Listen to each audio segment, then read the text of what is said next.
and that attachment to over idealization, maybe Mhm. of the idea, right? Mhm. All right. Hello. Welcome to Meditation Live. Hello to those of you joining us on YouTube. Today's discussion is on innovation and also its relationship to meditation and mindfulness in the workplace. Just a reminder that you won't be able to use the interactive features of Meditation Live if you're on YouTube. You'll have to go to the Google Play Store or the Apple App Store and grab the app there. And when you have the app, you can chat with us by using the chat box and the Q&A box to pose questions, and we can address them, as well as raise your hand so we can enable your mic and you can talk directly to us. Okay, Tony, I'll now pass things over to you to begin our discussion today on innovation and open with a practice, if you like. Okay, we'll do. Thanks, Stefan. Welcome, everyone. We'll do a short practice just to center ourselves, and then we're going to get started. So find your comfortable position. If you're sitting on a chair, your feet flat on the floor, your spine relatively straight, upright, and you can let your hands rest on your lap, either with the palms facing up if that is comfortable for you, or facing down. Your head should be slightly tilted, as if you were looking at an object on the floor 5 or 6 feet in front of you. Take a moment to adjust the position to make it stable, comfortable, relaxed, and also alert and dignified. And when you are ready, slowly close your eyes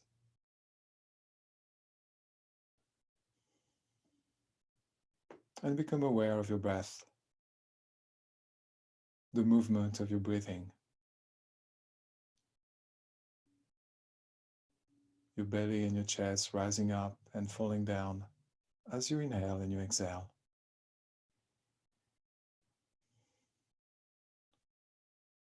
Soft awareness of the movement of your breath.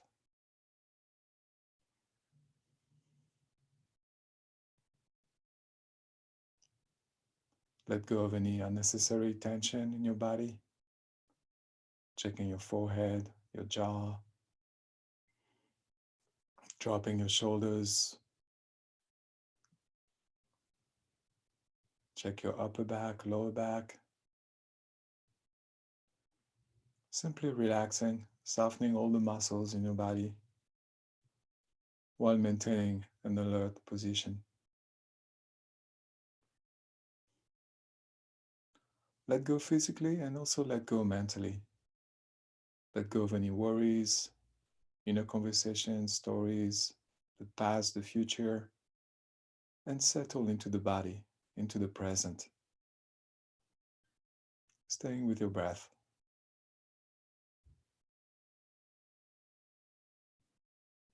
Finding your point of stillness in your body and in your mind.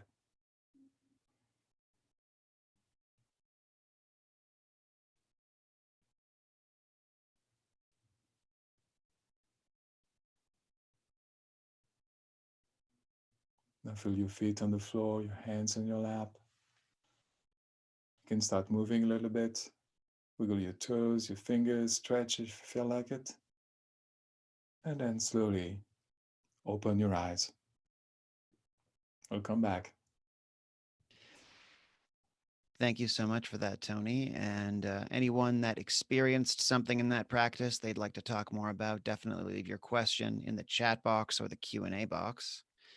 So today's topic, innovation. I mean, that's a broad topic. We've all experienced the fruits of innovation in our modern lives in all dimensions of it. We know the value of innovation. Mhm. So what kind of innovation do you want to talk about today, Tony?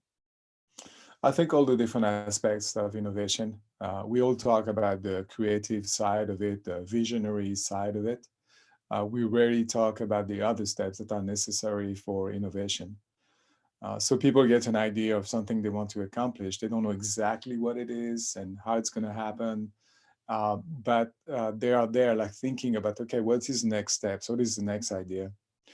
And if they are looking for an answer to something like a solution, innovative solution, then they will go and learn everything they can on the subject. They will go and look at all the different aspects of the objects they're looking at, so they can find a solution. And then after that, they let it go. There is a period of what they call incubation, like all the ideas stay in their mind and they let it go. No more learning, no more talking about it, and simply sleeping on it. And during that period of incubation, something magical happens in the brain. In the background, everything is being put back together and in different ways. And then suddenly those people have this eureka moment, and that's when the idea comes in. And it can come, during their sleep, while they're talking with someone else, while they're driving. It doesn't have to be related to the solution itself, but something comes up. And then the last step after that is to go through the different ideas that we've had, and see what's possible. It's the execution step to bring it to fruition. So the execution is also an important step of innovation, because without it we would never see anything.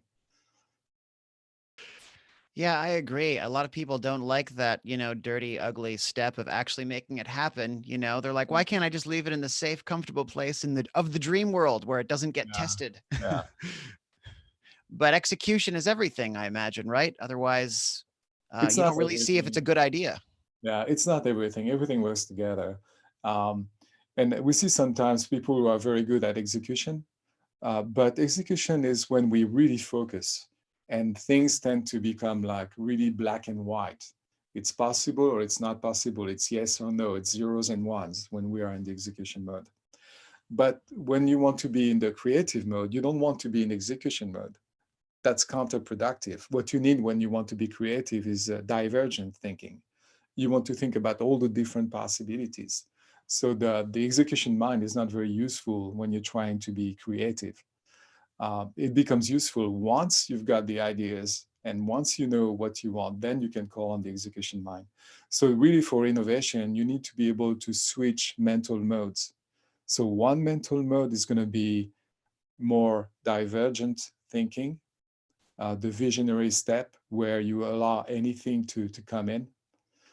And and then at some point, you want to switch to the more focused, the left side of the brain, the focused brain, to be able to execute on it. And that's where you may do some triage as well. Some ideas will not be executable. Some ideas may be something like, for the future. And also you have to look at what you have. What cards have you been dealt with?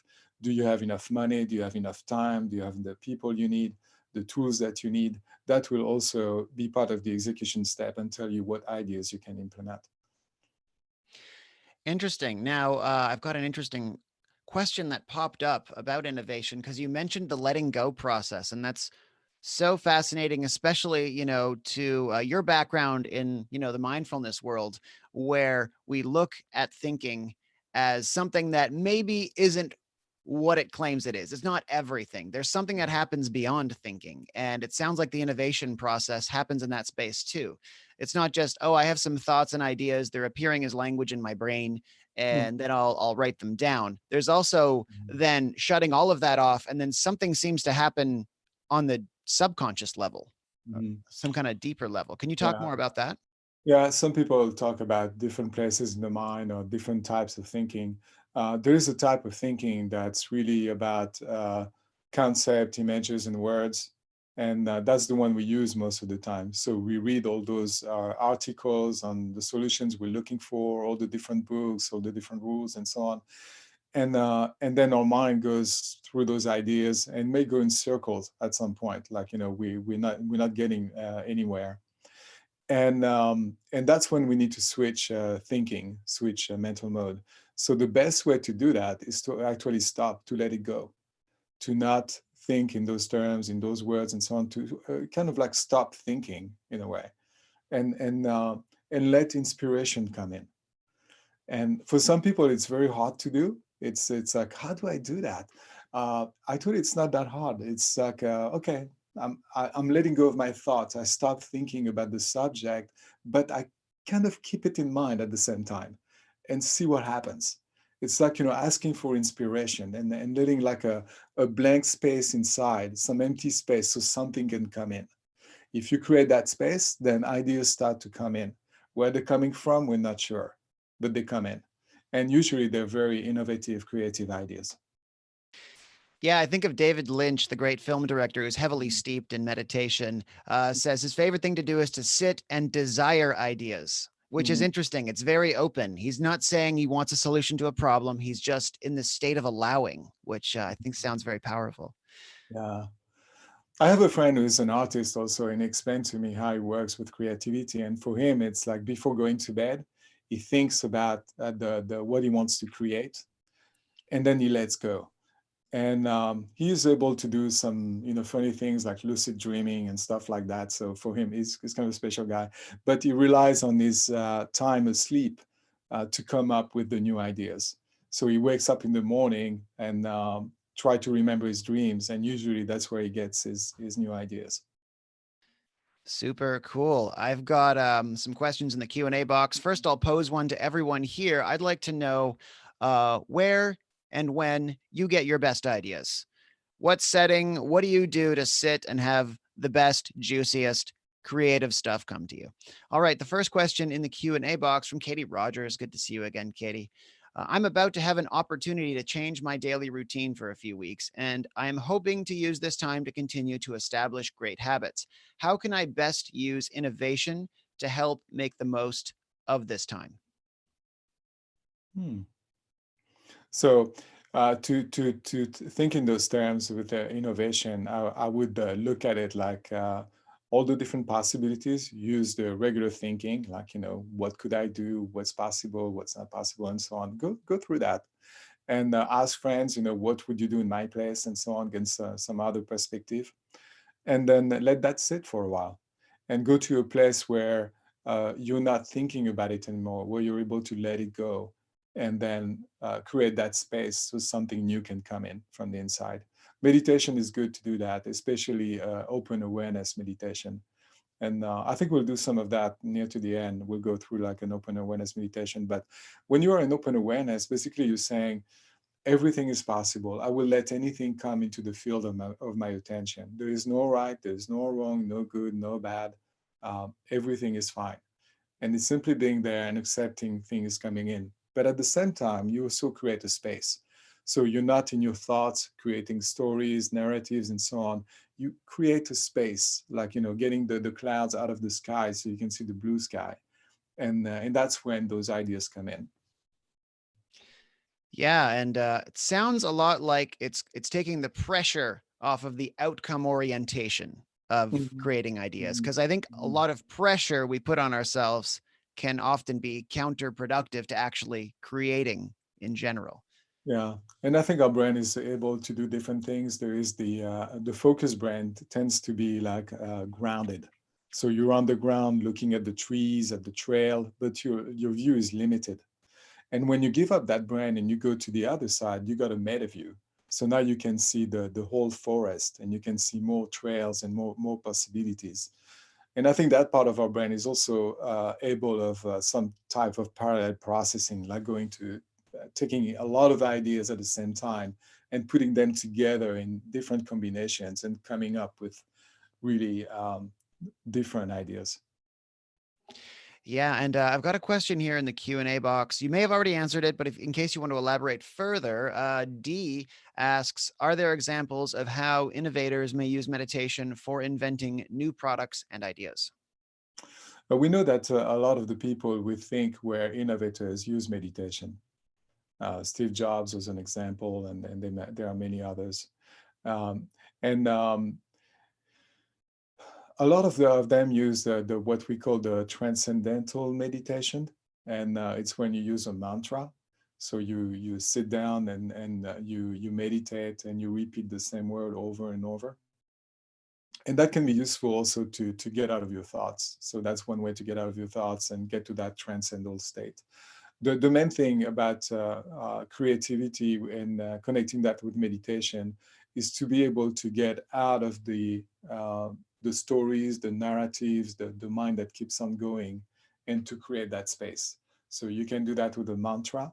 You can do that with open awareness, And in some cases, people are able to do that also with a focus meditation like breath awareness or body scan. All right. And you touched on this before. I want to get deeper into it concerning modes and switching modes. Mhm. So there is that one mode of open awareness where anything's possible. And then there's the more let's get it done mode. Can you be both? A lot of people just think of themselves, oh, I'm a creative person. I can't really get anything done. Or, I'm an executor. I don't like thinking of big possibilities. It's either it's black or white. How do you switch Yeah, between both? I hear that a lot. Like some people are visionaries, and some people are more the action people getting things done. And usually both will say like, I cannot be the other one. I can be only one. And so it works sometimes in teams where you have a visionary and someone who's good at execution and they work together. Um, they certainly have a lot of things to say about each other usually. But that's a possibility. But the best is to be able to do both, to wear both hats, and that's possible. And if we look at how it works for a team, for example, if we have a team working on a project, trying to find a solution, an innovative solution, when we get to that, when we get to the inception, we want to create ideas. We want to get out of the binary mode. So anything that says, no, we cannot do it, it's not possible, it can only be this or that, all that is binary. And we want to get out of that mode and get to the other mode where everything is possible. I mean, we could go to another planet, another universe. Let's go do quantum theory and change the universe and, something like this. Everything is possible. You want to go as far as you want. And then little by little you start having those ideas uh, that are uh, possible to execute. At the beginning it may be totally impossible to execute and something you'll never be able to do, but you let your brain go there. You give permission to go to those spaces so you can really come up with the juicy stuff. And that's something people who are good at execution have trouble with, because they always start with, but that's not possible. And then they don't go anywhere, and they break it. They say, but we cannot do this, but we cannot do that. And you want to get out of that mode. So if you're in a team, you ask them to quiet down, to say, your turn will come. But right now we're trying to think out of the box, and you let everything fly. And at some point, you collect some ideas, and then you go to the execution mode. You ask, the people who are good at execution to tell you, okay, now what can we do? What's possible? Let's do some triage here. And you get into that mode. So you do that with a team, and you can do that with yourself as well. So if you are on your own and you're trying to be innovative, if you find yourself saying, but that's not possible, I cannot do this, it will not happen, you are in a binary mode, and you want to switch from that mode to the other mode where everything is possible. So think about something outrageous, something that's really not possible to start with, and then allow things to come in. And that's how you get to the visionary step. And at some point, you come back, you got some ideas, and then you look at what's possible and what you can do. And D says, use sci-fi movies for inspiration. Totally. People have their things. It can be comic books, it can be sci-fi movies, it can be anything. Nature is very good too. Sometimes just walking in nature and looking at what's there offers you different perspectives and helps you to come up with new ideas. And actually, is this something you do? And actually, I'm curious, your sort of tool belt for stimulating sort of creativity and innovation. So for me, the go-to has been like, for example, at work when I was given a task and I had no idea how to do it. I'm a yes man. I always say yes. Like if someone asks me to do something, I say yes, I can do it, and then I figure it out. And so I was often in those situations where I had something, I had absolutely no idea how to accomplish it. And the thing I would do is, instead of staying at my desk and trying to figure out, how I'm going to do this, I would just go outside. I would go outside and simply keep that in mind, that I have this coming up, but not think about it, not have stories or narratives about it. Just walk with it. Go outside, look at the trees, look at the people, the cars, and everything else, keeping in mind that I have this thing coming up. And it's almost like taking this task or this idea with me and walking with it. and creating a space for something to come in. And usually, um, after I do that and I walk with it, it may take, a few days. It's not always instantaneous. Then some ideas start to come in, and they pop up, at any time. I could be at my desk in a meeting or whatever, and something, oh yeah, we could do this, we could do that. And it starts to come in. So for me, it's keeping it in mind, but at a distance, and not trying to think about it, but trying um, to be with it without thoughts, if that makes sense. Yeah, yes, it does. And it only, I think, takes a bit of playing around in that Mhm, space and mhm, a bit of meditation and a bit of mindful living to kind of mhm, really see what that means. mhm, And by see, I mean experience, right? This is something that's a lot more experiential. mhm. It is experiential, and one way to escape the mind that wants to solve the problem, we all want to fix problems. So when we're given a task, we go to that mind, like the fixer, the ones who wants to find a solution.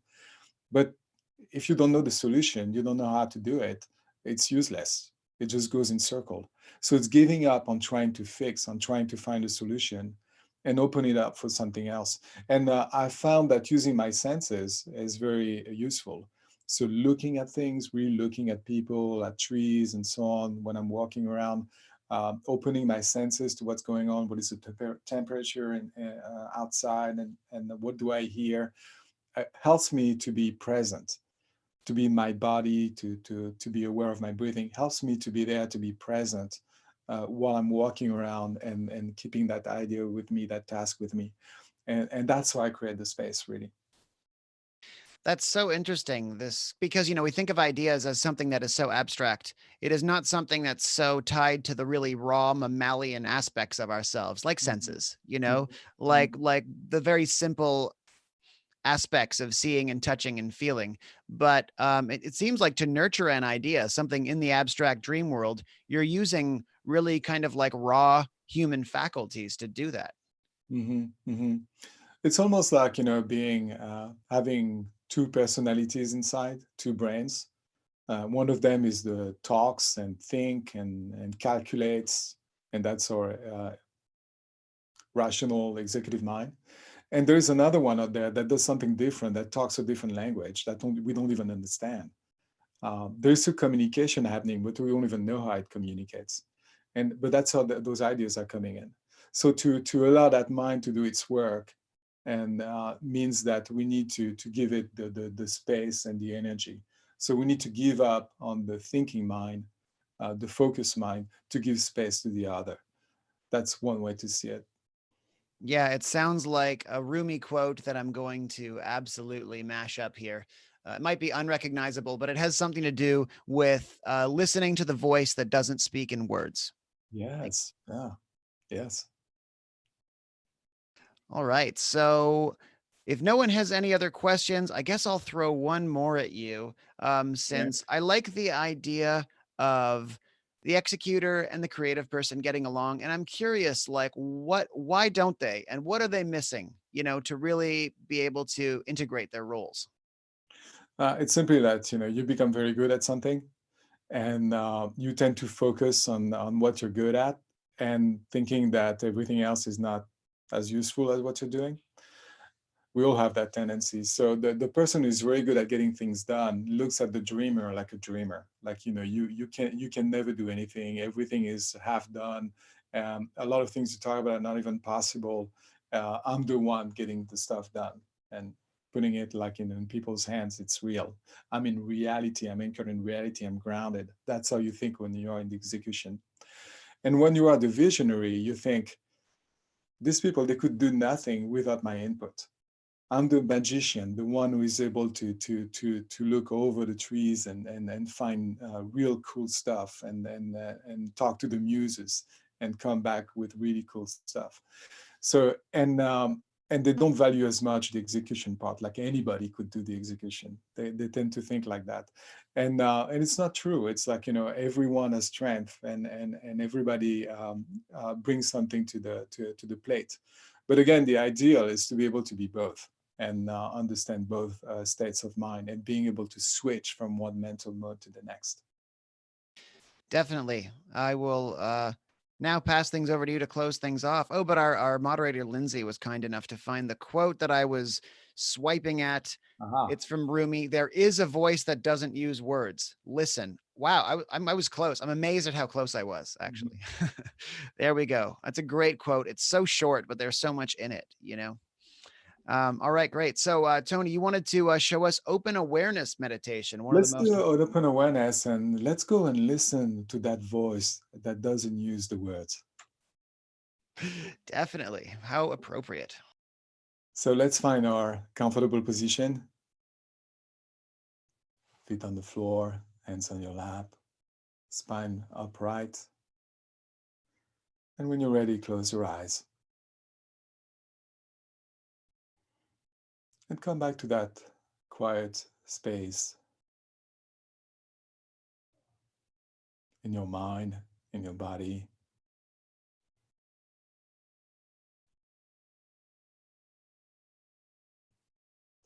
And become aware of your breath. Simple awareness of your breathing, not trying too hard. Kind, soft attention of your breathing. And of your body, of where you are right now. Sitting on a chair with your feet on the floor, your hands on your lap. Being aware of where you are and of your breathing. And expanding that awareness to what's around you.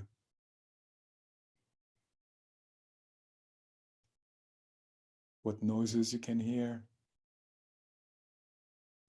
outside, inside of the room, the sound of your breathing, letting everything into the field of your attention without getting attached to it,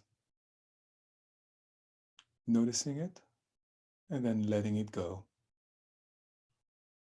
Not using any labels, not going into a story or narrative, simply noticing and letting go. And not doing the same thing with your thoughts. Thoughts, sensations, emotions may come in. Simply acknowledge it, notice it, and let it go.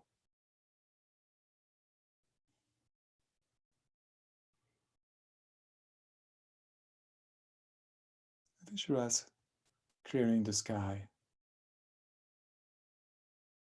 All those clouds, those stories, those narratives, letting them go and seeing more and more of the blue sky above you, creating that space.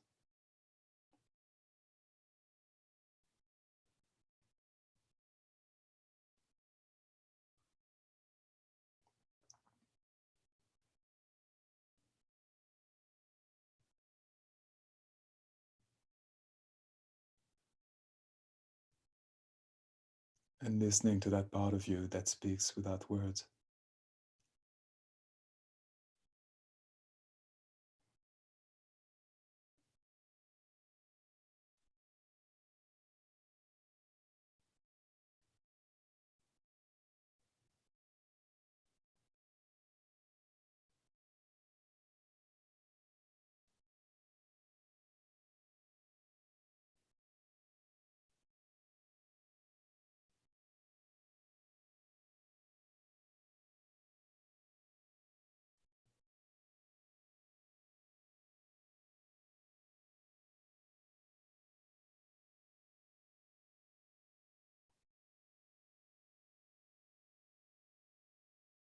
Thoughts will come in and try to pull you away.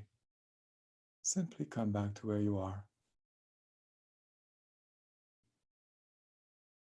Let go of the story, the narrative.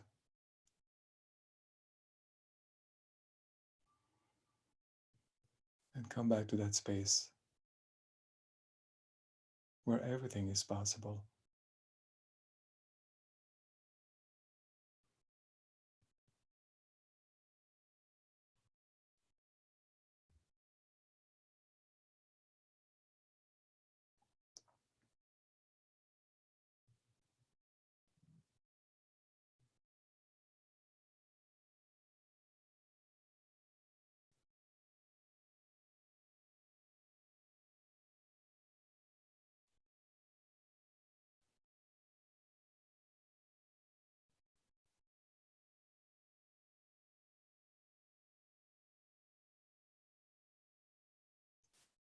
Now slowly, gently come back to your breath, to the movement of your breathing.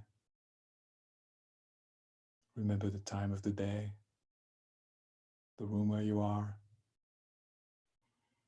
Feel your feet on the floor, your hands on your lap. You can start moving a little bit, stretch if you want to.